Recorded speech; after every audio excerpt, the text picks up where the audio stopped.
আমরা এখন আছি মালদ্বীপ এয়ারপোর্টে।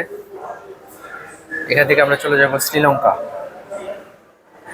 সো এই হচ্ছে আমাদের প্লেন। এটা প্রিপেয়ার হচ্ছে, যাত্রী নেবে। সো তার আগে লাগেজ বা অন্যান্য যেসব প্রোডাক্ট আছে ওগুলো ওরা নিয়ে নিচ্ছে। দেখেন এয়ারপোর্টটা কিরকম, মালদ্বীপ এয়ারপোর্ট।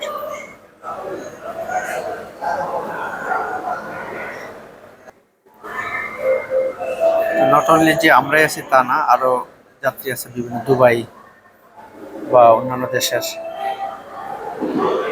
সবাই মোটামুটি লাগেজ টাগেজ রেডি করতেছে। তা আমাদের 8টা, 8:30টাতে আমাদের ফ্লাইট। এখন 8টা বাজে। হাফ অ্যান আওয়ারের মতো সময় আছে, আমরা এর মধ্যে আমাদের সব কিছু বুঝে নিব।